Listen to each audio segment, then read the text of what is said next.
Protected speech or not protected speech. Supreme Court is weighed in on both sides of the First Amendment, freedom of speech.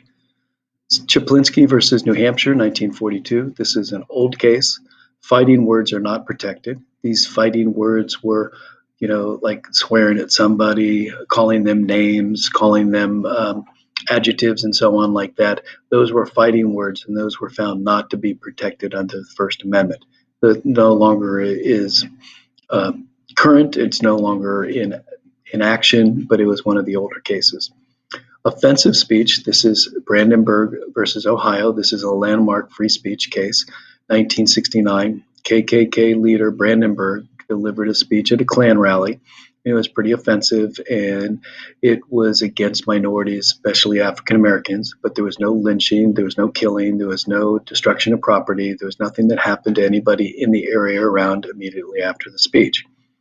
The leader was arrested because he broke Ohio law for basically this type of speech, and it went to the Supreme Court.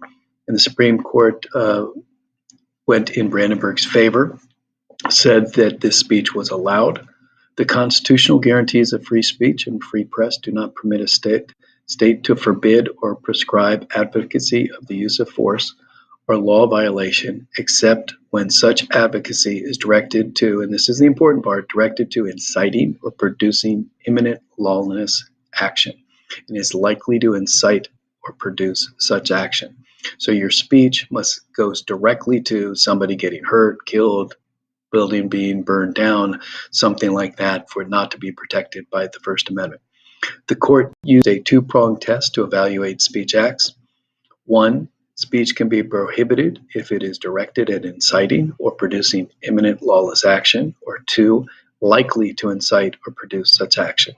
So in this case, in 1969 at this Klan rally, nothing happened afterward. There was no such action. There was no imminent lawless action.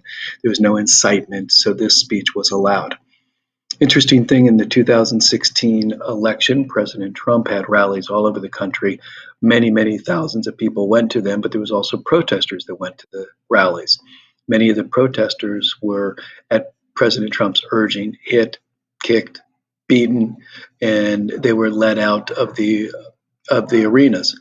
One of them was where John McGraw actually assaulted a black person who was being led out of the arena where the rally was, and he just basically assaulted him. I think it was with his shoulder or arm. He just hit him. I don't think he hit him with his fist, but he assaulted him, and it went to court. He pleaded no contest. They eventually did shake hands, hug. They talked to each other and said they needed to work things out. But it was one of those cases where at first he was talking about, President Trump would pay his legal fees, which he didn't, and he wasn't going to, but he said it in the rallies. And people were wondering, would he use President Trump's advocacy in his speech that made him do it? Now, he didn't. He pleaded no contest. But there was a lot of these cases where a lot of people said, President Trump said to do this, to kick them out of here, kick their butt, do those kind of things. So is that protective speech? And nobody has sued President Trump, and I don't think they're going to, especially since it's 2016. But there were basically misdemeanor cases where people actually did assault others and had to, this gentleman had to do probation, and he had community service, and they did hug, and he did apologize for what he did, which kind of helped with his sentence. But in that case, what would happen if somebody said, President Trump incited me to do it, or I did it because of this? Would that be a defense? It's a good question. We don't know. Then there's Black versus Virginia, or Virginia versus Black, 2003. It's a very interesting case. It was basically a ban on public burning of crosses, and it basically the intent was the case. It basically said just burning a cross by itself on its face does not show intent that this was to be harmful, insightful, to hurt people. So basically, you have to show intent, and the acts can be prosecuted if you improve intent of a malicious act, or that you want to harm somebody, that you want to do something.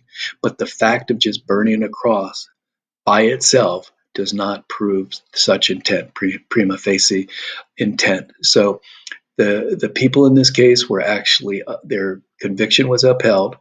The part of the law basically that says public burning of crosses is not allowed if it produces these bad things in that intent can be proven, then it's fine. But if it's just burning a cross, that's not fine. So this is kind of a strange case, but I wanted to put that up there that they opened up the case that if you just burned a cross at in your house and that's all you did and nothing happened and nobody said anything, there's nothing on Facebook, there's nothing anywhere else, that would be protected free speech.